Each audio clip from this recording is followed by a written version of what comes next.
शांत आश्रम की वह पवित्र सुबह।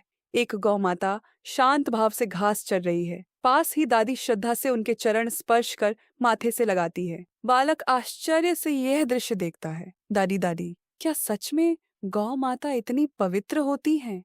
दादी मुस्कुराकर कहती हैं, बेटा, गौ माता का रहस्य बहुत प्राचीन है। क्षण भर में दृश्य बदलता है।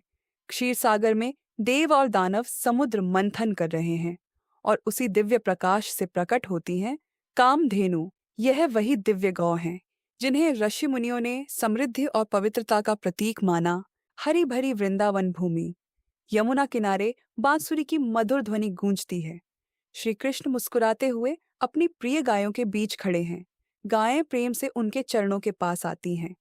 श्रद्धा और विश्वास, यही कारण है कि श्री कृष्ण को गोपाल और गोविंद कहा जाता है, जो हर जीव से प्रेम करना सिखाते हैं। जय श्री कृष्ण। प्राचीन आश्रम में यज्ञ की पवित्र अग्नि जल रही है। आशीर्वेद मंत्रों का उच्चारण कर रहे हैं। घी की आहुति अग्नि में समर्पित की जाती है और पास ही गौ माता शांत खड़ी है।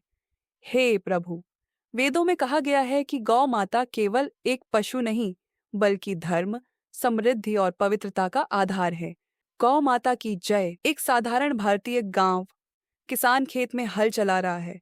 घर में बच्चे दूध पी रहे हैं। रसोई में घी की सुगंध से रोटी पक रही है।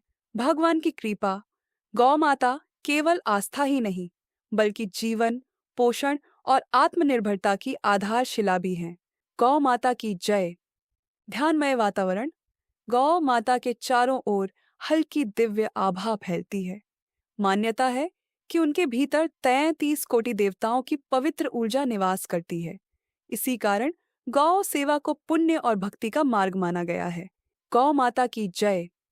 जय श्री कृष्ण। एक छोटा बालक प्रेम से गौ माता को सहला रहा है। उसकी आंखों में स्नेह और मासूमियत है। पास खड़े साधु मुस्कुराते हैं, जैसे करुणा का सच्चा पाठ सामने जीवित हो।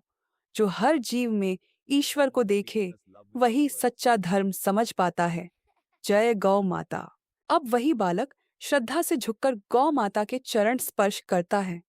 दादी उसके सिर पर हाथ रखती हैं और सूर्य की स्वर्णिम किरणें उन पर बरसती हैं। ज्ञान वही है जो हमें करुणा, कृतज्ञता और सनातन संस्कृति का सम्मान करना सिखाए। गौ माता की जय। जय श्री कृष्ण।